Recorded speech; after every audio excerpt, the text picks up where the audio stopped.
واحدة وخلق منها زوجها وبث منهما رجالا كثيرا ونساء واتقوا الله الذي تساءلون به والأرحام إن الله كان عليكم رقيبا يا أيها الذين آمنوا اتقوا الله وقولوا قولا سديدا يصلح لكم أعمالكم ويغفر لكم ذنوبكم ومن يطع الله ورسوله فقد فاز فوزا عظيما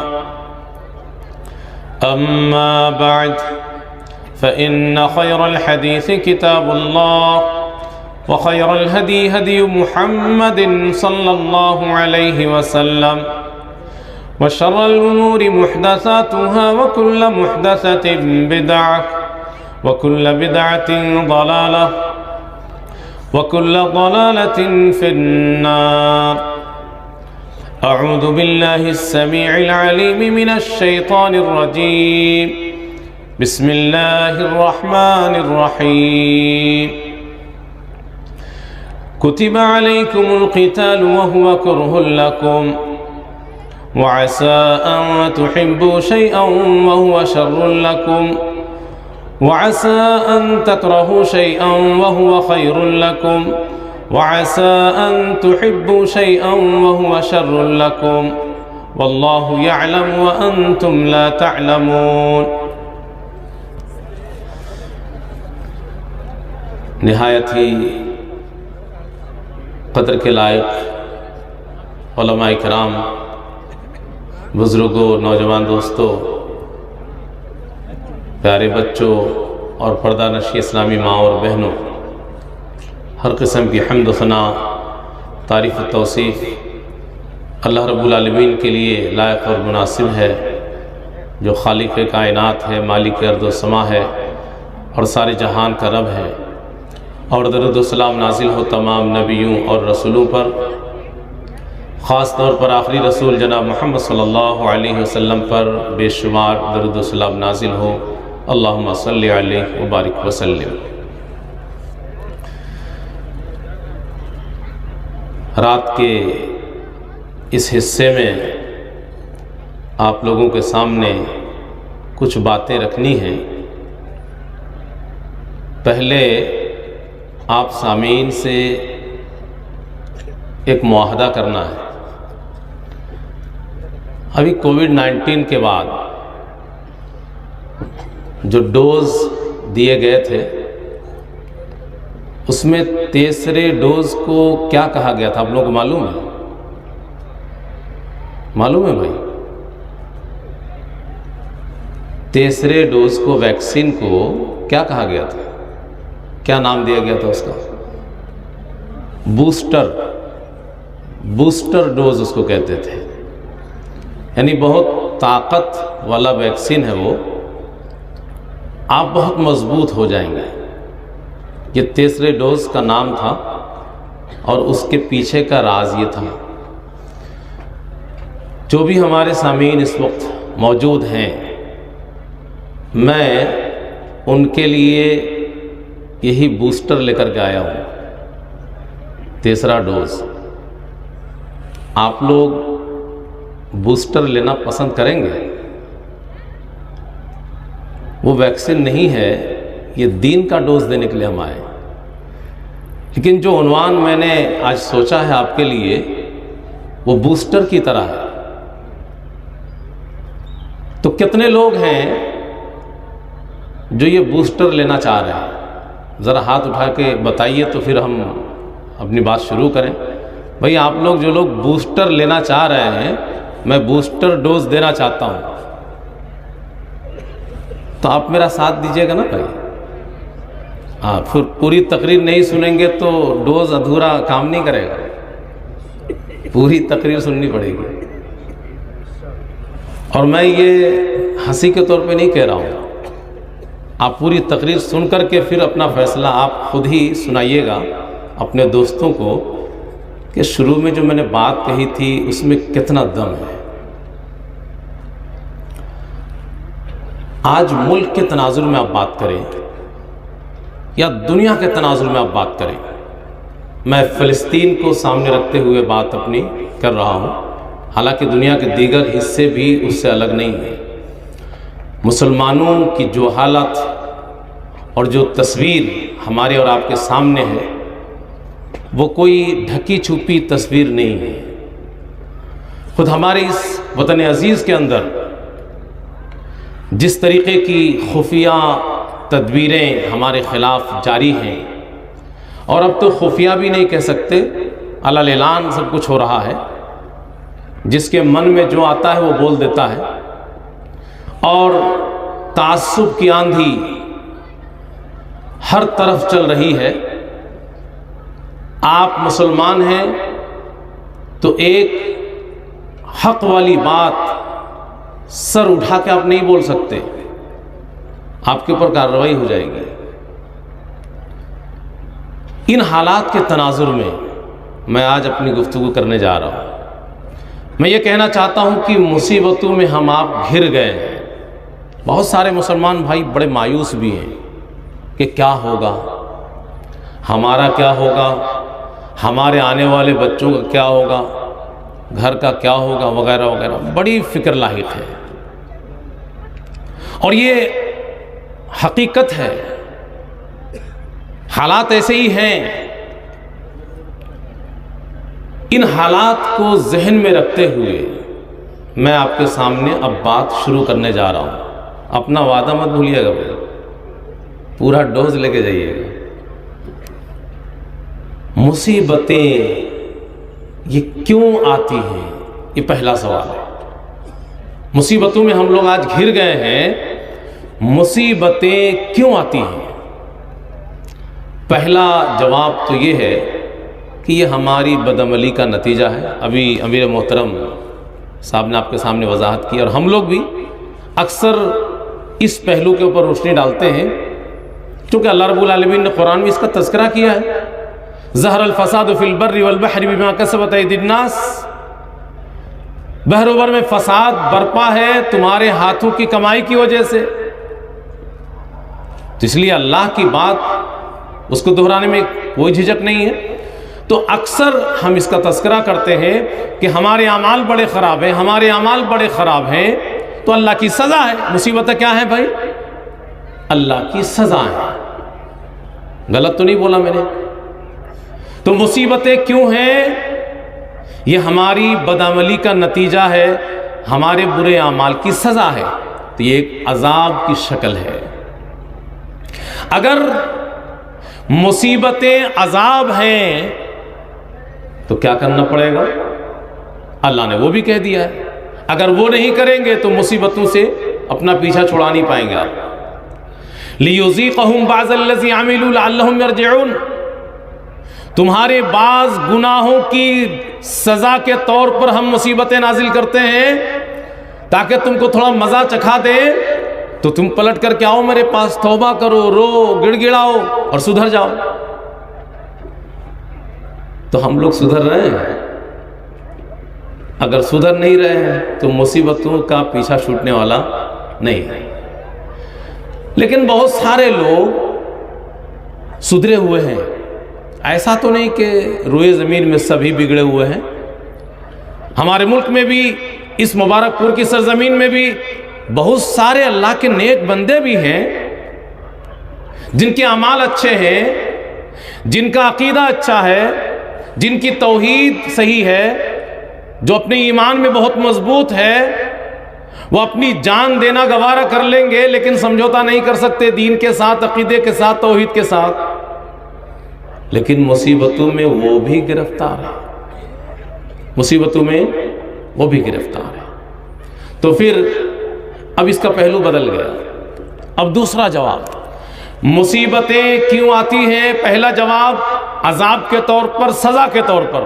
دوسرا جواب آزمائش کے طور پر۔ اگر آپ کا ایمان صحیح ہے، آپ کی توحید مضبوط ہے، آپ کے اعمال اچھے ہیں، قرآن و حدیث کی روشنی میں آپ زندگی گزارتے ہیں، اللہ اس کے رسول کے سچے تابع دار اور فرمانبردار ہیں، تو بھی مصیبتیں ہیں، تو آزمائش کے طور پر۔ تو مصیبتوں سے چھٹکارا ممکن نہیں ہے، اگر آزمائش ہے تب بھی چھٹکارا ممکن نہیں ہے۔ تو اگر آپ حقیقی اور سچے مسلمان ہیں تو پھر آپ کے لیے کوئی مسئلہ نہیں ہے۔ آئیے قرآن کریم کی ایک آیت جو میں نے آپ کے سامنے تلاوت کی ہے، پہلے اس کو سمجھتے ہیں۔ کتب علیکم القتال، تم پر قتال فرض کر دیا گیا، جہاد فرض کر دیا گیا، وہو کرہ لکم، لیکن تمہیں یہ پسند نہیں ہے۔ اللہ رب العالمین کن سے کہہ رہا ہے؟ صحابہ سے اور ساری امت مسلمہ سے بھی۔ اولین مخاطب کون ہیں؟ مخاطبین صحابہ کرام رضوان اللہ علیہم اجمعین۔ صحابہ کا ایمان کتنا مضبوط تھا، لیکن ان سے کہا جا رہا ہے کہ جہاد تمہیں پسند نہیں ہے۔ کیوں پسند نہیں ہے؟ جان جا سکتی ہے، مال لٹ سکتا ہے، مختلف قسم کے نقصان کا خطرہ ہے جہاد میں، اس لیے پسند نہیں۔ صحابہ کو بھی پسند نہیں۔ اب اللہ آگے بتا رہا ہے ایسا نہیں کہ جو تمہیں اچھی نہ لگے جو چیز وہ بری ہو، ایسا نہیں۔ وَعَسَىٰ أَن تَكْرَهُوا شَيْئًا وَهُوَ خَيْرٌ لَكُمْ، ہو سکتا ہے کہ کوئی چیز تمہیں اچھی نہ لگے لیکن تمہارے حق میں وہ بہتر ہو۔ اور اس کا الٹا بھی، یہ ضروری نہیں ہے کہ جو چیز بھی دنیا میں تمہیں اچھی لگتی ہو تمہارے حق میں وہ اچھی ہی ہو۔ وَعَسَىٰ أَن تُحِبُّوا شَيْئًا وَهُوَ شَرٌّ لَكُمْ، کوئی چیز ایسی بھی ہو سکتی ہے کہ تمہیں اچھی تو لگ رہی ہے لیکن ہے بہت بری تمہارے حق میں۔ اچھی اور بری کا فیصلہ کون کرے گا؟ کون سی چیز دنیا کی اچھی ہے، کون سی چیز بری ہے، فیصلہ کون کرے گا؟ اللہ کرے گا۔ حقیقت کون جانتا ہے؟ اللہ جانتا ہے، اسی لیے اللہ کہتا ہے واللہ یعلم وانتم لا تعلمون۔ اللہ جانتا ہے اچھی کیا ہے، اللہ جانتا ہے بری کیا ہے، تم نہیں جانتے۔ اگر اس کو مختصر لفظ میں کہا جائے تو کیا ہوگا معلوم ہے؟ اچھی کیا چیز ہے اور بری کیا چیز ہے۔ جن باتوں کے کرنے کی اجازت شریعت نے دی اور کرنے کا حکم دیا وہ سب اچھی، ہمیں اچھی لگے یا نہ لگے، اور جن باتوں سے روک دیا، جن کو کرنے سے منع کر دیا اللہ اس کے رسول نے، وہ سب بری، ہمیں اچھی لگے وہ چیز یا اچھی نہ لگے۔ تو مصیبتوں سے ایک سچے مسلمان کو دقت نہیں ہونی چاہیے۔ کیوں نہیں ہونی چاہیے؟ آئیے پوائنٹ ذہن میں رکھتے چلیے آپ۔ ایک سچا مسلمان کیا عقیدہ رکھتا ہے؟ ہر چیز کا خالق اللہ ہے۔ ہر چیز کا خالق کون ہے بھائی؟ اللہ ہے۔ مصیبتیں مخلوق ہیں کہ نہیں ہے؟ ان کو بھی کوئی پیدا کرتا ہے؟ کون پیدا کرتا ہے؟ اللہ۔ مصیبتوں کا پیدا کرنے والا بھی اللہ۔ اب ذرا بتاؤ، ایک سچا مسلمان جو اللہ کے اوپر پورا ایمان رکھتا ہے، یقین رکھتا ہے، اللہ کی پیدا کردہ کسی مصیبت پہ اس کو آپتی اور اعتراض ہو سکتا ہے؟ کیسے اعتراض کرے گا؟ اللہ کی پیدا کردہ مصیبت کیسے اعتراض ہو سکتا ہے؟ ہو ہی نہیں سکتا ہے۔ اور اللہ مصیبتوں کو پیدا کرتا ہے۔ اختصار کے ساتھ ہم بات کر لیں، ایک بڑی پیاری حدیث ہے، میں تفصیل میں نہیں جاتے ہوئے اس کا مفہوم آپ کے سامنے رکھتا ہوں۔ اللہ کے نبی صلی اللہ علیہ وسلم نے فرمایا کہ 5 چیزوں سے جب تمہاری آزمائش ہوگی وہ وقت بڑا خطرناک ہوگا۔ اعوذ باللہ، وہ 5 چیزیں اتنی خطرناک ہوں گی، میں اللہ کی پناہ چاہتا ہوں کہ تمہیں وہ وقت مل جائے۔ اعوذ باللہ ان تدرکہن، وہ 5 چیزیں کیا ہیں کہ لم تظہر الفاحشہ فی قوم قط، کسی قوم میں اگر برائی عام ہونے لگے، لوگ اعلانیہ برائی کرنے لگے، تو ایسی صورت میں بیماریاں اس قوم میں پیدا ہوں گی، طاعون اور دیگر بیماریاں جو پہلے نہیں تھیں۔ یہ سب کیا ہے؟ مصیبتیں ہیں، بیماریاں۔ اسی طریقے سے وَلَمْ يَنْقُصُ الْمِكْيَالَ وَالْمِيزَانَ، ناپ تول میں کمی کرنے لگے کوئی قوم، إِلَّا أُخِذُوا بِالسِّنِينَ وَشِدَّةِ الْمَعُونَةِ وَجَوْرِ السُّلْطَانِ عَلَيْهِمْ، قحط سالی آ جائے گی، مصیبت، معیشت کی تنگی آ جائے گی، ظالم بادشاہ مقرر ہو جائے گا۔ کون کرے گا؟ اللہ کرے گا۔ آگے کے الفاظ میں وضاحت ہے، وَلَمْ يَمْنَعُوا زَكَاةَ أَمْوَالِهِمْ، مال، اپنے مال کی زکوٰۃ اگر نہیں ادا کرو گے بارش رک جائے گی۔ اب بارش ہوتی ہے تو بے موسم ہوتی ہے، کہتے ہیں کہ یہ جرم اتنا بڑا ہے زکوٰۃ نہ ادا کرنا، اگر چوپائے نہ ہو تو بارش ہی نہ ہو۔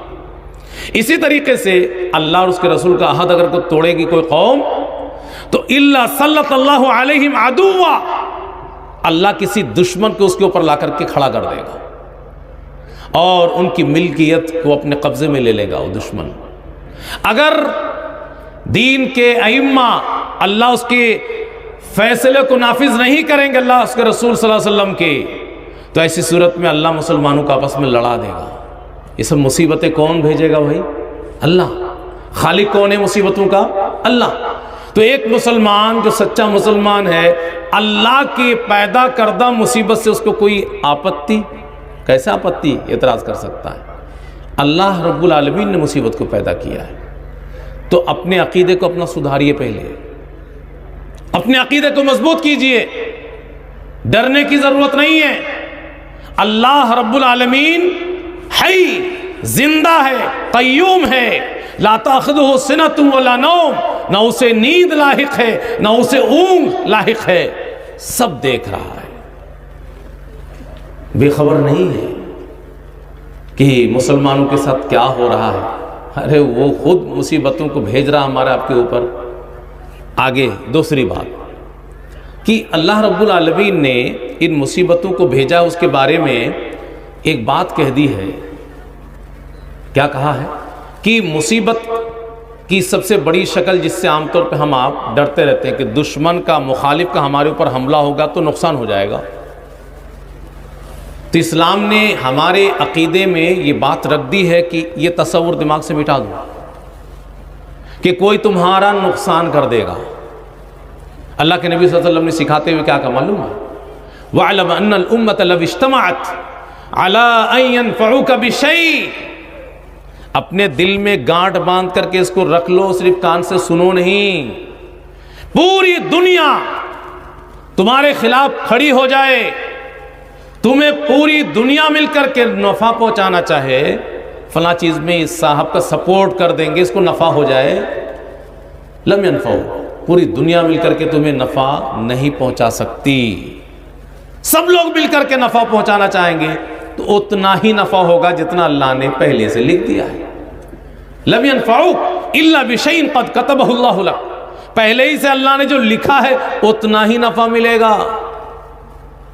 اور اس کا الٹا بھی، پوری دنیا مل جائے، تمہارے خلاف کھڑی ہو جائے، تم اکیلے ایک طرف اور سب مل کر کے تمہیں مٹانا چاہیں، تمہیں نقصان پہنچانا چاہیں، تو اے اپنے آپ کو مسلمان کہنے والے، اپنی ایمان اور اسلام کا جائزہ لے لو، دل میں یہ بات ہے کہ نہیں زندہ؟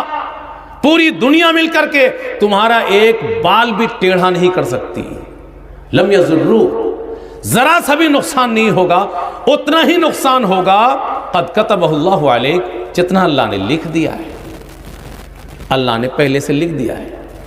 اب رات کافی ہو رہی ہے اور آپ لوگوں کو بوسٹر ڈوز دینا ہے، اس لیے میں اپنی گاڑی دوسری طرف لے جانا نہیں چاہتا۔ یہاں پہ تقدیر کے مسئلے پہ بات ضرورت تھی کہ اس پہ بات کی جائے، بہت سارے لوگ سمجھ نہیں پاتے ہیں اور کہاں سے کہاں پہنچ جاتے ہیں، نعوذ باللہ سمجھتے ہیں کہ اللہ ظالم ہے، تقدیر کے مسئلے کو الٹا سمجھتے ہیں کہ میں نے چوری کی، اللہ نے مجبور کیا، لکھا تھا اللہ نے اس لیے میں نے چوری کی، میں نے زنا کیا، میرے اوپر اللہ کی طرف سے پریشر تھا، لکھا تھا تب میں نے کیا۔ ایک دم بیوقوف ہے، احمق ہے، جاہل ہے۔ مختصر سا جواب یا مختصر طور پہ سمجھنے کے لیے، اللہ کو عالم الغیب مانتے ہیں آپ؟ کیا عقیدہ آپ لوگوں کا بھائی؟ اللہ کو عالم الغیب، قیامت تک کیا ہوگا اللہ کو معلوم ہے، آپ کل کیا کریں گے اللہ کو معلوم ہے، اس پر ایمان ہے نا بھائی؟ بہت دھیمے دھیمے بول رہے ہیں، ایمان کمزور ہے کیا؟ ایمان مضبوط ہے آپ کا اس میں کہ اللہ کل کے بارے میں جانتا ہے، سب لوگ مانتے ہیں بھائی؟ ارے بھائی جب اتنا مانتے ہیں اور جانتے ہیں تو پھر تقدیر کے مسئلے کو سمجھنے میں دقت کیا ہے؟ اللہ نے کسی کے اوپر زبردستی نہیں کی، بندوں کو پیدا کیا ہے، پورا اختیار دیا ہے، اچھا بھی کر سکتے ہو برا بھی کر سکتے ہو، تمہارے اختیار میں تمہاری زندگی، لیکن اللہ عالم الغیب ہے، اللہ کو معلوم ہے کہ یہ میرا بندہ کیا کرے گا۔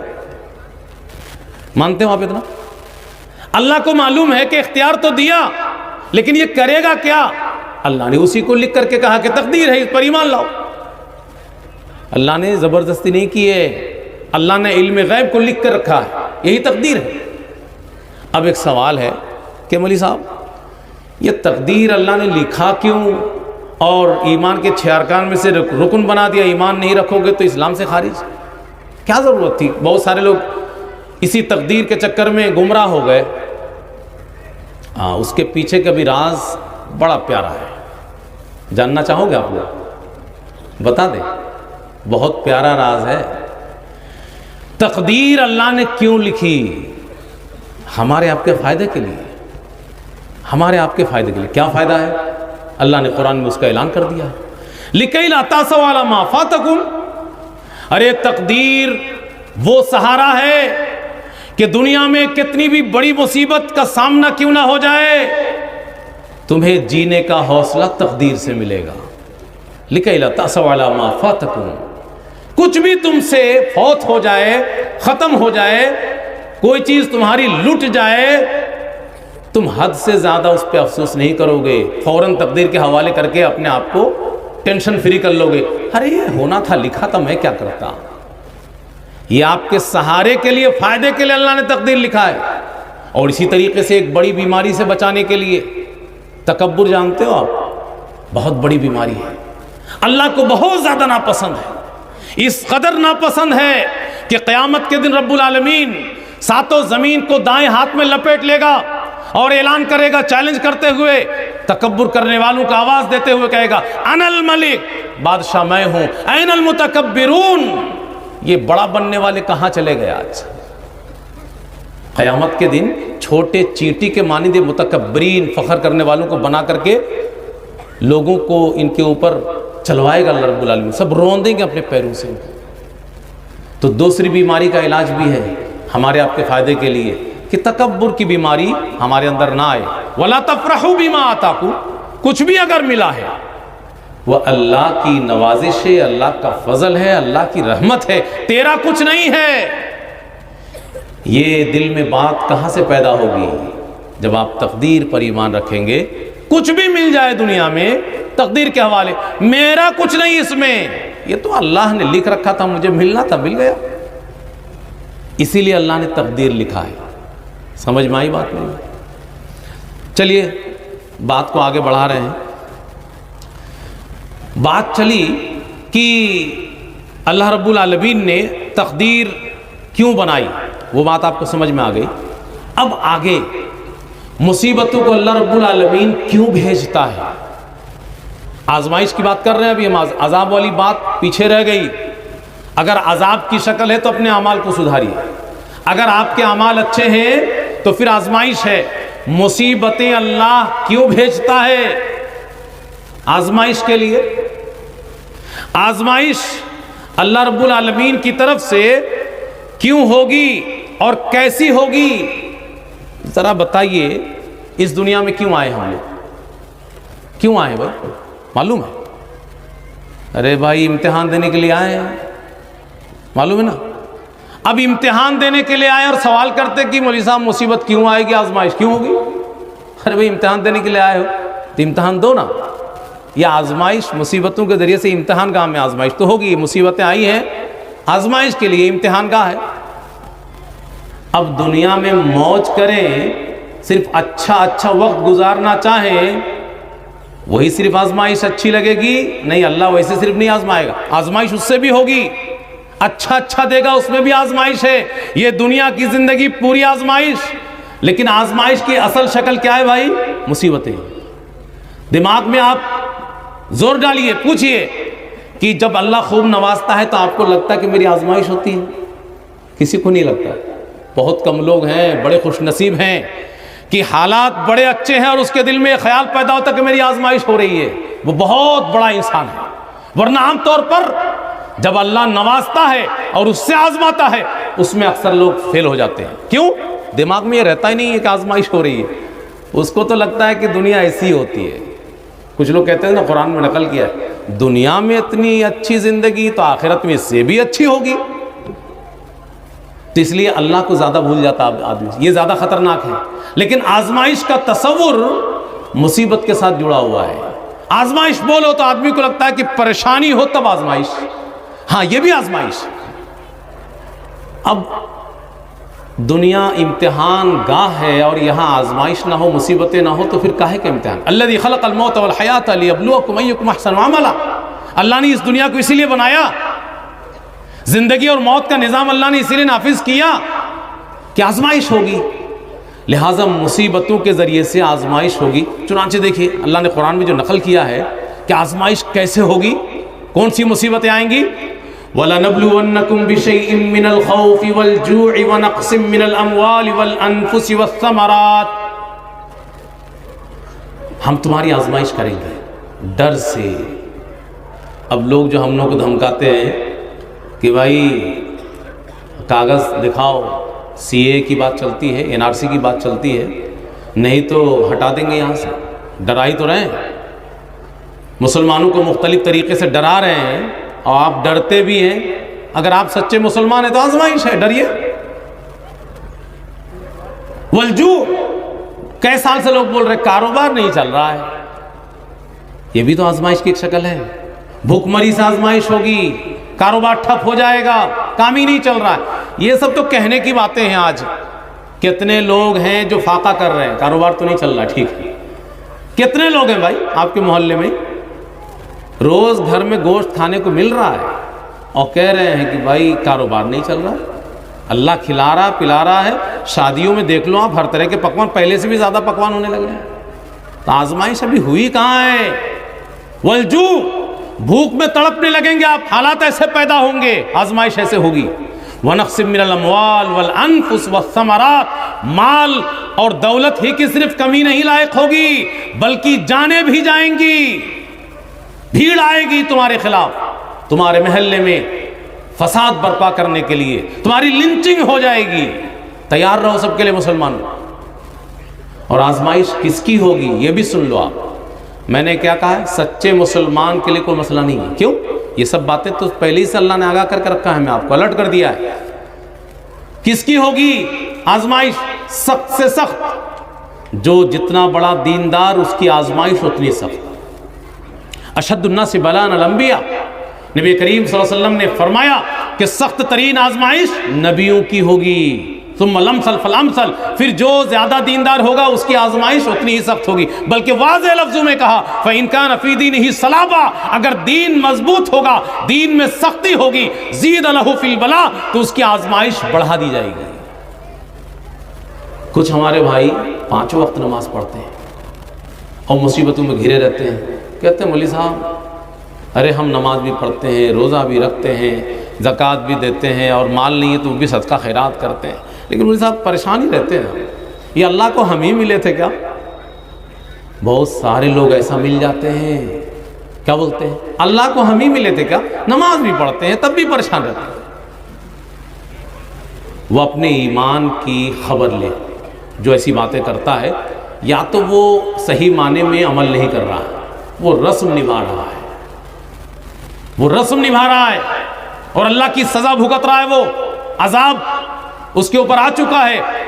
یا پھر ایمان اگر اس کا ٹھیک ٹھاک ہے تو زبان پہ اس طریقے کے الفاظ کیسے آ سکتے ہیں؟ اس کو معلوم ہونا چاہیے کہ میں ایمان والا ہوں تبھی تو آزمائش ہو رہی ہے، میں اللہ کا زیادہ قریب ہوں تبھی تو آزمائش ہو رہی ہے. وہ حرف شکایت زبان پہ لا نہیں سکتا. آج کے بعد کبھی یہ والی بات زبان سے کوئی مت نکالیے گا بھائی کہ نماز بھی پڑھتا ہوں اور پریشان بھی رہتا ہوں. اپنی نماز کی خبر لیجئے، اپنی ایمان کی فکر کیجئے. آپ اگر سچے مسلمان ہیں، رب کے قریب ہیں آپ، تو پھر آزمائش تو آپ کی نہیں ہوگی تو کس کی ہوگی؟ آپ ہی کی تو ہوگی. تو یہ آزمائش کی شکل آپ کے سامنے. آزمائش اللہ رب العالمین کیوں کر رہا ہے؟ یہ بس سب کو ہم نے سوالوں میں جوڑ دیا ہے، بہت آسان کر دیا آپ کے لیے. یہ بوسٹر ڈوز بڑا آسان کر کے ہم دے رہے ہیں آپ کو. آزمائش کی ضرورت کیا پڑی بھائی؟ ذرا تاریخ اٹھا کے دیکھ لیجئے. آدم اور حوا علیہم السلام دونوں کو تو اللہ نے جنت فری میں دے دی تھی، فری. لیکن کیا ہوا تھا وہ تو آپ نے بارہا سنا ہوگا کہ وہاں پہ کیا ہوا اور پھر کیسے وہاں سے اللہ رب العالمین نے زمین میں بھیجا. اور اس کے بعد اللہ نے کہا اس زمین میں بھیجنے کے بعد کہ اب ہم فری میں جنت نہیں دیں گے. جو آزمائش میں کامیاب ہوگا اس کے لیے جنت موجود ہے، اور جو آزمائش میں ناکام ہو جائے گا اس کے لیے جنت میری نعمت نہیں ہے۔ تو اللہ رب العالمین جانچے گا، پرکھے گا، دیکھے گا۔ ایسے ہی صرف زبان سے دعویٰ کرنے کی بنیاد پہ اب اللہ جنت دینے والا نہیں ہے۔ اللہ نے اعلان کیا ہے بھائی کہ ہم اب ایسے ہی صرف زبانی دعوے سے جنت دینے والے نہیں ہیں۔ ما کان اللہ لیذر المؤمنین علی ما انتم علیہ، مومنوں جو اپنے آپ کو مومن کہتے ہو، تمہارے صرف زبانی دعوت سے ہی ہم تم کو جنت دے دیں، نہیں، ایسا ہونے والا نہیں ہے۔ حتی یمیز الخبیث من الطیب، کون صحیح مسلمان ہے اور کون جھوٹا دعوے دار ہے، دونوں کو ہم فرق کریں گے اسی دنیا میں، تب جا کر کے جنت دیں گے ہم۔ احسب الناس ان یترکوا ان یقولوا آمنا وهم لا یفتنون، کیا لوگوں نے سمجھ لیا ہے کہ وہ یوں ہی چھوڑ دیے جائیں گے یہ کہنے کی وجہ سے کہ ہم ایمان والے ہیں اور آزمائی نہیں جائیں گے؟ نہیں نہیں، وَلَقَدْ فَتَنَّا الَّذِينَ مِن قَبْلِهِمْ، پہلے کے لوگوں کو بھی ہم نے آزمایا ہے، اور ہم ضرور آزما کر کے سچے اور جھوٹے کو الگ الگ کریں گے۔ پہلوں کو بھی آزمایا ہے۔ میں اختصار کے ساتھ تاریخ کے حوالے سے دو بات آپ کے سامنے رکھ دیتا ہوں۔ حضرت موسیٰ علیہ السلام کا نام سنا ہے آپ نے؟ ان کی قوم، اس کی حضرت موسیٰ علیہ السلام کی قوم کا نام کیا ہے بھائی؟ جانتے ہیں آپ؟ موسیٰ علیہ السلام کی قوم بنو اسرائیل۔ ارے بنو اسرائیل کو نہیں جانتے؟ آج کل آفت ڈھائے فلسطین میں۔ اسرائیل، اسرائیل کون تھا معلوم؟ اسرائیل کون؟ یعقوب علیہ السلام کا لقب ہے، ان کے بیٹوں کو بنو اسرائیل کہتے ہیں، یعقوب علیہ السلام کی اولاد۔ حضرت موسیٰ علیہ السلام نے بنو اسرائیل سے کہا، اپنی قوم کے لوگوں سے، کہ اللہ کی طرف سے حکم ہو رہا ہے کہ اس مقدس سرزمین میں چلو، آزمائش ہو رہی ہے، دیکھ رہے ہیں، اس مقدس سرزمین میں چلو اور وہاں پہ ظالم لوگ رہتے ہیں ان کے خلاف قتال کرو۔ یا قوم ادخلوا الارض المقدسۃ التي كتب الله لكم ولا ترتدوا على ادباركم فتنقلبوا خاسرین۔ بنو اسرائیل بڑی خطرناک قوم، آپ سوچ نہیں سکتے کتنی خطرناک قوم تھی۔ کہنے لگے کہ موسیٰ اس شہر میں داخل ہونے کی بات کر رہے ہو؟ ارے معلوم ہے وہاں کون لوگ رہتے ہیں؟ ارے بڑے خطرناک لوگ رہتے ہیں، وہاں جائیں گے مار ڈالیں گے وہ۔ ان لن ندخلها، ہم اس میں ہرگز نہیں جائیں گے اس شہر میں، حتی یخرجوا منها، وہ نکل جائیں وہاں سے، خالی کر دیں پھر ہم جائیں گے۔ خالی کر دیں، موج کرنے جاؤ گے؟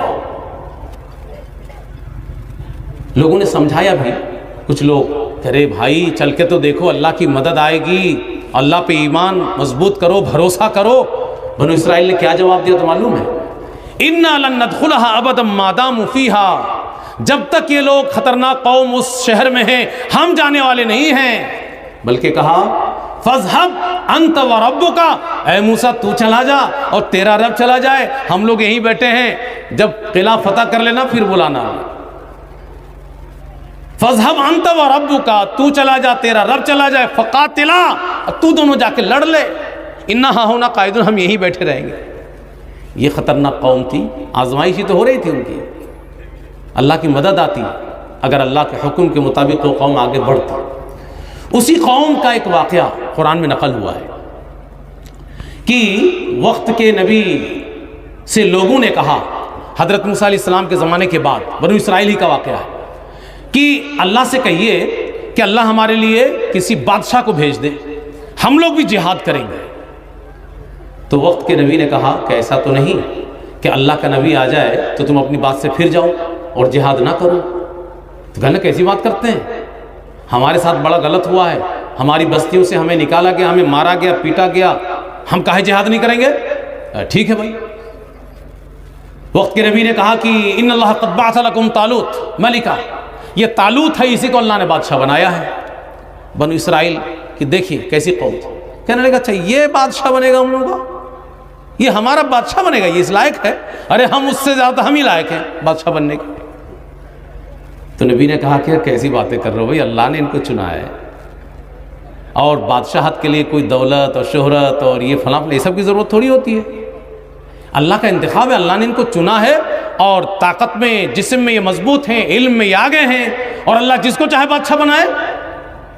تب بھی جب قوم کا مزاج دیکھا کہ یہ ماننے والی قوم نہیں ہے، تو نبی نے کہا کہ ایسا ہے کہ اللہ کی طرف سے نشانی بھی ہوگی کہ یہ بادشاہ ہے کہ نہیں ہے. کیا نشانی ہوگی؟ کہا کہ صندوق لے کے آئے گا جس کی تلاش میں تم لوگ بہت دن سے لگے ہو. ہاں اس میں سکونت ہوگی، سکینت ہوگی، اور اس میں آل موسیٰ اور ہارون نے جو کچھ چھوڑ رکھا تھا تبرک کی چیزیں وہ سب موجود ہوں گی، اور فرشتے اس کو اٹھا کر کے لائیں گے، تب تو مانو گے کہ یہ نبی، یہ بادشاہ ہے تمہارا. کہا ہاں مانیں گے. فرشتے اٹھا کر کے لے آئے صندوق، ماننا پڑا. اب لشکر تیار ہے، طالوت کے ساتھ لشکر مقابلہ کرنے کے لیے دشمنوں کا تیار ہے. طالوت نے کہا کہ آزمائش ہوگی. وہی بات آ گئی، دنیا میں آزمائش تو ہوگی مومنین کی، سچے مسلمان کی. طالوت نے کہا کہ اب آزمائش ہوگی. کہاں؟ راستے میں ایک نہر پڑے گا، نہر میں آزمائش ہوگی. کیسی آزمائش؟ چلتے چلتے تھک کر کے چور رہو گے، بہت پیاس لگے گی.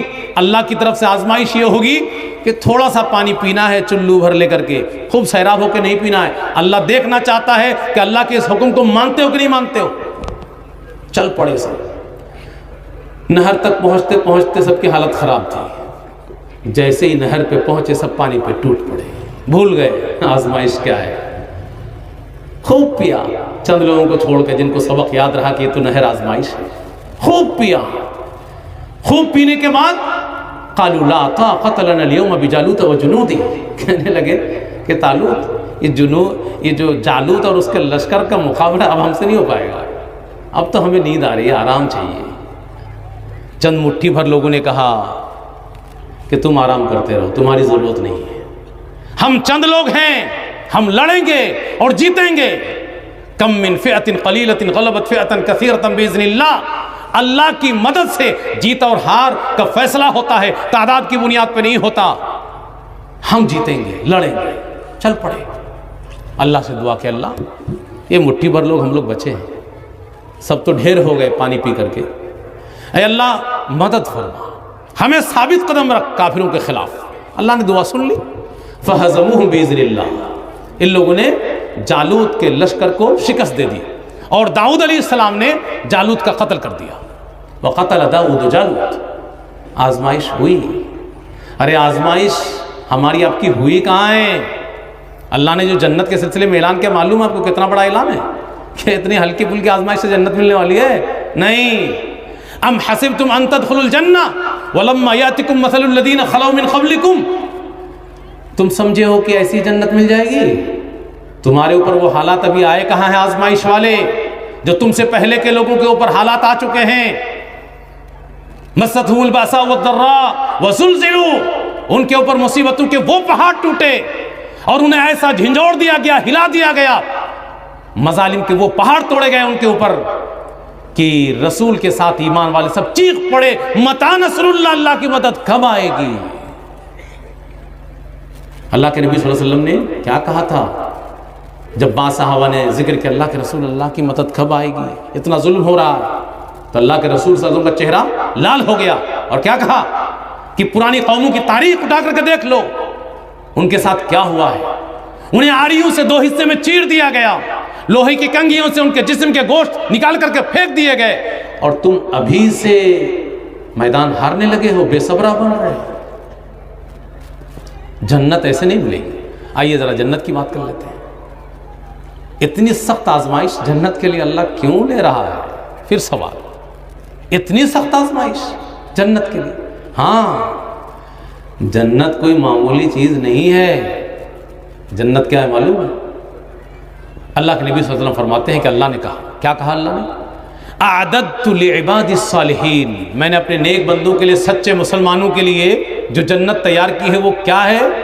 ما لا عین رات، کسی آنکھ نے اس کو دیکھا نہیں. حقیقت میں جنت کیسی ہے کسی آنکھ نے نہیں دیکھا، جناب محمد صلی اللہ علیہ وسلم نے بھی نہیں دیکھا. ولا اذن سمعت، کسی کان نے سنا نہیں، کسی کان نے سنا نہیں. کہیں گے مولوی صاحب کیا بات کر رہے ہیں، ہم لوگ بار بار سنے ہیں جنت میں پھل ہوں گے، جنت میں نہریں دودھ کی، فلانے کی، یہ وہ حوریں. جو آپ نے سنا ہے نا وہ صرف آپ کی تسلی کے لیے. حقیقی بات آپ سن نہیں سکتے، حقیقی تصویر اس کی کوئی آپ کے سامنے بیان ہی نہیں کر سکتا. صرف تسلی کے لیے ہے یہ سب. ولا اذن سمعت، کسی کان نے سنا نہیں. اور کیسے سن سکتا ہے کوئی؟ کسی انسان کے دل و دماغ میں وہ تصور بھی نہیں پیدا ہو سکتا جو جنت کا تصور ہے. ولا خطر علی قلب بشر، کسی انسان کے دل میں خیال تک نہیں پیدا ہوا کہ جنت کیسی ہے. وہ جنت اللہ دے گا، ایسے دے گا. اعمال کے بدلے میں جنت نہیں لے سکتے میرے بھائی. ہاں، وہ ہم و گمان میں مت رہیے گا. کچھ لوگ نماز پڑھ کر کے 5 وقت جنت کے دعوے دار ٹھیکیدار بن جاتے ہیں. مجھے نہیں ملے گی تو کس کو ملے گی؟ اتنی نماز پڑھ چکا ہوں میں. نہیں ملے گی. ہمارے آپ کے اعمال اس لائق نہیں ہیں. اعمال کے بدلے میں جنت بھول جائیے. جنت اعمال کے بدلے میں، ارے ہمارے اعمال کی حیثیت کیا ہے؟ میں اپنی طرف سے نہیں کہتا. پیارے رسول جناب محمد صلی اللہ علیہ وسلم کا ارشاد گرامی سنیے آپ. لن يدخل احد منكم عمله الجنہ، تم میں سے کسی شخص کا عمل جنت میں اسے ہرگز داخل نہیں کر سکتا. یہ کون فرما رہے ہیں؟ امام کائنات جناب محمد صلی اللہ علیہ وسلم. صحابہ نے عرض کی اللہ کے رسول صلی اللہ علیہ وسلم، ٹھیک ہے ہم لوگ بڑے گنہگار ہیں، کمزور ہیں، ہم لوگ کے اعمال اتنے اچھے نہیں ہیں، لیکن آپ کا عمل تو بڑا اونچا ہے. اونچا کیوں نہ ہو بھائی؟ اللہ نے آگے پیچھے کا سارا گناہ معاف کر دیا اور رات میں اتنی لمبی نماز پڑھتے ہیں کہ پیر سوج جاتا ہے، پھول جاتا ہے. بتائیے نبی کا عمل. صحابہ نے عرض کی اللہ کے رسول صلی اللہ علیہ وسلم ولا انت یا رسول اللہ، کیا آپ کا عمل بھی اس لائق نہیں ہے کہ عمل کے بدلے میں آپ جنت میں چلے جائیں؟ تو اللہ کے رسول صلی اللہ علیہ وسلم نے کہا کہ ہاں میرے اعمال بھی اس لائق نہیں ہیں. الا ان یتغمدنی اللہ منہ بفضل ورحمہ، اللہ کا فضل، اللہ کی رحمت مجھے ڈھانپے گی تب جنت ملے گی. جنت صرف اللہ کی رحمت کی بنیاد پر ملنے والی ہے. اعمال تو صرف بہانہ ہے. کوئی کہہ سکتا ہے کہ قرآن میں تو اللہ نے کہا ہے کہ جان مال کے بدلے میں ہم نے جنت کا سودا کر دیا ہے. قرآن میں اللہ نے اس کا اعلان کیا ہے. ان اللہ اشتری من المؤمنین انفسهم واموالهم بان لهم الجنہ. اللہ نے مومنین کا جان مال، اس کی جان اور اس کا مال خرید لیا جنت کے بدلے میں. اس کا مطلب کیا ہے کہ جان اور مال کے بدلے میں جنت مقابلے میں ہے. ارے میرے بھائی یہ بھی اللہ کی رحمت ہے، یہ بھی اللہ کی رحمت ہے. کب رحمت سمجھ میں آئے گی؟ اللہ ہی کا دیا ہوا مال اور اللہ کی دی ہوئی جان، اور اسی کو اللہ نے خرید لیا ہے. یہ جان کس نے دیا آپ کو؟ یہ مال کس نے دیا؟ تفصیل کا موقع نہیں، ورنہ قرآن میں بہت تفصیل سے اللہ نے اس حقیقت کو بھی بیان کر دیا ہے کہ افرائیتم ما تمنون، جان کی بات آئی. افرائیتم ما تمنون، منی کا قطرہ مادر رحم میں تم ڈالتے ہو ہم بستری کے بعد، تو کیا سمجھتے ہو کہ باپ ہو بیٹے کے مالک ہو؟ تم بیٹی تمہاری ہے، اس کے مالک تم ہو؟ نہیں. اللہ نے کہا انتم تخلقون ام نحن الخالقون. ارے اسے کس نے پیدا کیا؟ تم نے کہ ہم نے؟ ماں کے پیٹ کے اندر ایک مکمل انسان کس نے بنایا؟ اس میں جان کس نے ڈالی؟ ہم نے. نحن قدرنا بینکم الموت، ہم نے موت کا وقت مقرر کیا ہے، جب چاہیں گے جس کو چاہیں گے اٹھا لیں گے. مالک تم نہیں ہو میرے بھائی. تو یہ بھی اللہ کی رحمت ہے کہ اللہ اپنی دی ہوئی جان اور اپنا دیا ہوا مال سے سودا کرتا ہے. مال بھی اسی نے دیا، جان بھی اسی نے دی، اور یہ اس کی رحمت دیکھو کہ اس نے خریدا بھی اسی کی دی ہوئی جان اور اسی کا دیا ہوا مال. اب وہ بھی ہم لوگ دینے کے لیے تیار نہیں. اللہ وہ بھی دینے کے لیے تیار نہیں. جامعۃ المعارف کی بات آئی ہے، اعلان ہو رہا ہے اس کو بچانا ہے، باقی رکھنا ہے، اس کو آگے بڑھانا ہے. مال چاہیے، مال دینے کے لیے تیار نہیں ہے اور دعویٰ کرنے کے لیے تیار ہے کہ جنت خرید لیا ہے. ایسے خرید لیا؟ یہ بھی اللہ کی رحمت ہے. تو جنت ملے گی، اور جنت جیسی نعمت کے لیے ضروری ہے کہ آزمائش ہو، اور سخت ترین آزمائش ہو. اب بات آخر کی طرف لے چلیں. یہ آزمائش کب تک ہوئی مول صاحب؟ بہت اللہ نے آزمایا. جب سے آنکھیں کھولا ہے آزمائش ہی تو ہو رہی ہے. کبھی سکھ دیکھا ہی نہیں. کب تک؟ ارے مرتے دم تک. جواب کیا بھائی؟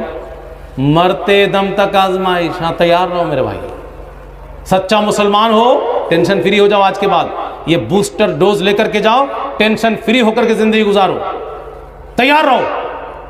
کب تک آزمائش؟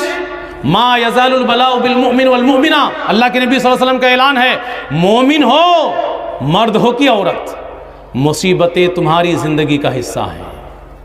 ما یزال البلاء بالمؤمن والمؤمنہ، مومن مرد اور مومن عورت کے ساتھ مصیبتیں لگی رہیں گی، فی نفس ہی جان کی مصیبت، و مال ہی مال کی مصیبت، و ولد ہی اولاد میں مصیبت ہی مصیبت۔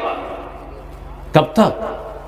حتی یلقى اللہ، جب تک کہ اللہ سے ملاقات نہ ہو جائے۔ اور اس کے پیچھے بھی ایک راز ہے، وہ بھی آپ کے فائدے کا راز ہے، بتا دوں؟ سمجھ میں آ رہی تقریر؟ بتا دوں؟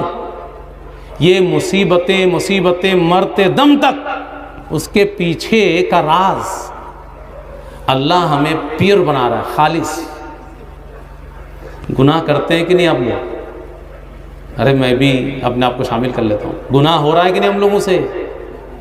کوئی اگر ہو اس مجمع میں بڑا پارسا تو ذرا کھڑا ہو جائے بھائی، کہے کہ مجھ سے گناہ نہیں ہوتا۔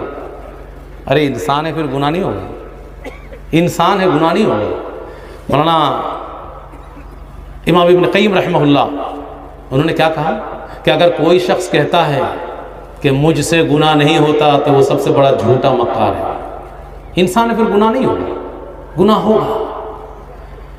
اب گناہ ہے، مٹاؤ گے کیسے آپ؟ یہ آٹومیٹک مشین لگی ہوئی ہے مومن مرد اور مومن عورت کے ساتھ، مصیبتیں آتی رہیں گی، گناہ مٹتے رہیں گے۔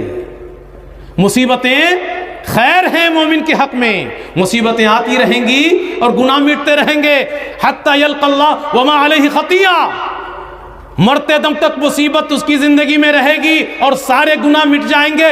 جس دن مرے گا اس کے اوپر ایک بھی گناہ نہیں ہوگا۔ جنت ملے گی کہ نہیں ملے گی؟ کتنی آسانی سے جنت دے گا اس کو۔ یا ایھا الذین آمنوا استعینوا بالصبر والصلاۃ، ایک بڑے عالم نے کسی کے سوال کے جواب میں یہی کہا تھا کہ مصیبتوں میں صبر کرو۔ تو کب تک صبر کریں مولوی صاحب؟ کہا کہ جب تک نماز پڑھو تب تک صبر کرو۔ نہیں سمجھ آئے؟ نماز کب تک پڑھنی ہے؟ جب تک سانس چل رہی ہے۔ اور استدلال کہاں سے معلوم ہے؟ یا ایھا الذین آمنوا استعینوا بالصبر والصلاۃ، اللہ کی مدد طلب کرو صبر اور نماز سے۔ صبر اور نماز دونوں کو جوڑا ہے۔ تو کہا صبر کب تک کریں؟ کہا جب تک نماز پڑھو۔ تو نماز کب تک پڑھو گے؟ جب تک سانس چلے گی، مرتے دم تک صبر کرنی ہے۔ اور مصیبت کو ایک مومن بری کبھی نہیں سمجھتا۔ اتنی ساری تفصیلات جاننے کے بعد بھی آپ بری سمجھیں گے مصیبت کو؟ اگر آپ کا دل صاف نہیں ہوا ہے، بوسٹر ڈوز ابھی تھوڑا باقی ہے، لے لیجئے اس کو بھی۔ حضرت عائشہ رضی اللہ عنہا جانتے ہیں یہ کون ہے؟ نبی کی سب سے چہیتی بیوی، ہماری آپ کی پیاری ماں عائشہ صدیقہ رضی اللہ عنہا۔ ان کی زندگی میں ایک بہت ہی خطرناک حادثہ رونما ہوا تھا، بہت بڑی مصیبت ان کی زندگی میں ایک آئی تھی۔ آپ لوگوں کو شاید معلوم بھی ہو، منافقین نے حضرت عائشہ رضی اللہ عنہا کے اوپر زنا کی تہمت لگا دی تھی۔ ایک موقع سے ان کو موقع مل گیا تھا، تو اس کا ناجائز فائدہ اٹھاتے ہوئے حضرت عائشہ رضی اللہ عنہا کے اوپر زنا کی تہمت لگا دی تھی۔ کتنی بڑی مصیبت ہے بھائی، ایک عورت کے لیے دنیا میں اس سے بڑھ کر کوئی مصیبت ہو ہی نہیں سکتی ہے۔ ارے بھائی یہ تو وہ مصیبت ہے کہ غیر مسلم خاتون بھی اگر غیرت مند ہے تو اپنے سلسلے میں اس مصیبت کو برداشت نہیں کر پاتی، خودکشی کر لیتی ہے کہ اس کے اوپر ایسی بات کسی نے کہہ دی ہو اور معاشرے میں یہ بات پھیل گئی ہو، برداشت نہیں کر پاتی۔ حضرت عائشہ رضی اللہ عنہا، ان کے اوپر اتنی بڑی مصیبت، اور 1 مہینے تک ایسا ہی معاملہ پینڈنگ میں، نبی موجود ہیں۔ اللہ اکبر۔ نبی کہتے ہیں کہ عائشہ اگر غلطی ہوئی ہے تو بتا دو چپکے سے۔ اللہ کے نبی صلی اللہ علیہ وسلم بھی پریشان، بے قرار، بے چین، اور حضرت عائشہ رضی اللہ عنہا بیمار ہو گئی ہیں۔ اتنی بڑی مصیبت، ماحول میں چرچا ہے کہ عائشہ رضی اللہ عنہا فلاں کے ساتھ، نعوذ باللہ۔ اللہ رب العالمین نے جب قرآن کریم کے اندر آیت اتاری تو کیا کہا معلوم ہے؟ ان الذین جاؤوا بالافک عصبۃ منکم، تمہیں میں سے ایک گروہ نے جو بہتان تراشی کی ہے، زنا کی تہمت لگائی ہے، تو اس بہتان کو اور اس زنا کی تہمت کو لا تحسبوہ شرا لکم، تم لوگ اپنے حق میں برا نہ سمجھو۔ زنا کی تہمت کو اللہ کہتا کہ برا نہ سمجھو۔ اللہ، آج اگر ہمارے اور آپ کے اوپر اس طرح کی بات آ جائے تو ہم سامنے اگر کوئی کہہ رہا ہو تو اٹھا کر کے 2-4 تماچے جڑ دے، کیا میری عزت کی واٹ لگ گئی اور بولتا ہے کہ برا نہ سمجھو۔ اللہ کہتا ہے کہ لا تحسبوہ شرا لکم، اچھی تو نہیں لگ رہی ہوگی، حضرت عائشہ رضی اللہ عنہ کو بھی اچھی نہیں لگ رہی تھی یہ مصیبت، اور جناب محمد صلی اللہ علیہ وسلم کو بھی اچھی نہیں لگ رہی تھی، اور سچے مسلمانوں کو بھی یہ مصیبت اچھی نہیں لگ رہی تھی، لیکن اللہ نے کیا کہا؟ لا تحسبوہ شرا لکم بل هو خیر لکم، یہ تمہارے حق میں بہتر ہے۔ اب تفصیلات کا موقع نہیں ہے کہ کیسے کیسے یہ بہتر ہے، صرف اس کا ایک حصے پہ روشنی ڈالتے ہوئے، ہم میں سے کتنے لوگ پاک باز ہیں اللہ جانتا ہے یا وہ جانتا ہے، کس کی عزت محفوظ ہے، داغدار نہیں ہے۔ کوئی ضروری ہے کہ چرچا ہو بازار میں تبھی آپ گڑبڑ ہیں، ورنہ بڑے پاک صاف ہیں؟ اللہ جانتا ہے یا آپ جانتے ہیں؟ بھروسہ نہیں ہے کہ مولانا رضا اللہ صاحب پاک صاف ہیں کہ نہیں اپنی عزت اور عصمت کے معاملے میں۔ حضرت عائشہ رضی اللہ عنہا، ان کی پاک دامنی کا اعلان اللہ نے عرش سے وحی اتار کر کے پوری دنیا کے سامنے قیامت تک کے لیے کر دیا کہ یہ خاتون عزت و عصمت اس کی محفوظ ہے، پاک دامن ہے، ذرا سا بھی داغ نہیں لگے ہیں اس کے اوپر۔ جو مقام پہلے تھا اس سے کئی درجہ اونچا بلند ہو گیا حضرت عائشہ رضی اللہ عنہا کا مقام اللہ کی طرف سے برات کے اعلان کے بعد۔ اصل میں ہم لوگ بڑے جلد باز ہیں، اور اللہ نے کہا بھی ہے وَكَانَ الْإِنسَانُ عَجُولًا، انسان بڑا جلد باز ہے، اسی لیے ہم لوگ صبر نہیں کر پاتے، وقت سے پہلے ہی رزلٹس چاہتے ہیں، تبھی ہم لوگ پریشان ہوتے ہیں۔ بس صبر کرنے کی ضرورت ہے، انتظار کریے وقت کا۔ آئیے ایک مثال دے کر کے اپنی بات ختم کرتا ہوں۔ حضرت موسیٰ علیہ السلام اور خضر کا واقعہ آپ نے سنا ہوگا، اس میں ایک چیز قابل غور ہے۔ حضرت موسیٰ علیہ السلام نے خضر سے کہا کہ آپ کو اللہ نے بڑی حکمت اور علم سے نوازا ہے، تو میں بھی سیکھنا چاہتا ہوں، آپ کا شاگرد بننا چاہتا ہوں، آپ اجازت دیں تو میں آپ کا شاگرد بن جاؤں، آپ کے ساتھ چلوں؟ کہا کہ موسیٰ میرے ساتھ چلو گے تو صبر نہیں کر پاؤ گے، اور کیسے صبر کرو گے؟ ایسی ایسی باتیں دیکھو گے جس کی تمہیں خبر ہی نہیں ہوگی۔ کہا کہ نہیں آپ ٹینشن مت لیجئے، میں آپ کی نافرمانی نہیں کروں گا، میں کچھ پوچھوں گا نہیں۔ انہوں نے کہا کچھ پوچھنا نہیں۔ ٹھیک ہے، چلتے رہے، ایک کشتی میں سوار ہوئے، خضر نے کشتی کو سوراخ کر دیا، بس موسیٰ علیہ السلام بھی پھٹ گئے۔ بتائیے یہ غریب آدمی کشتی میں سوراخ کر دیا، آپ نے کیا بگاڑا تھا اس نے آپ کا؟ آپ چاہتے ہیں کہ کشتی والے سب ڈوب جائیں؟ خضر نے کہا کہ موسیٰ کہا تھا کہ صبر نہیں کر پاؤ گے، ٹوک دیے، ارے غلطی ہو گئی، آگے سے دھیان رکھو گا، چلو بھائی ٹھیک ہے۔ چلتے چلتے ایک جگہ ایک لڑکا ملا، بچہ، خضر نے اس کو پکڑ کر کے مار دیا۔ پھر موسیٰ علیہ السلام آپے سے باہر ہونے والی بات ہے، وہ کسی کی جان لے لینا، بھائی اس معصوم بچے کو آپ نے مار دیا، اس کا گناہ کیا تھا؟ یہ تو سراسر گناہ کا کام ہے جو آپ نے کیا ہے۔ خضر نے کہا موسیٰ میں نے کہا تھا کہ صبر نہیں کر پاؤ گے، ارے غلطی ہو گئی، اب اس کے بعد اگر میں نے آپ سے کچھ پوچھا ٹوکا مجھے الگ کر دیجیے گا۔ ٹھیک ہے منظور۔ پھر چلے، ایک بستی میں دونوں پہنچے، دونوں نے کہا بستی والوں سے کہا کہ بھائی ہمیں مہمان بنا لو، کھلاؤ پلاؤ، رہنے دو۔ بڑے خطرناک لوگ تھے وہ لوگ بھی، کہا کہ نہیں ہم کسی کو ٹکنے نہیں دیتے۔ ان لوگوں نے مہمان نوازی نہیں کی۔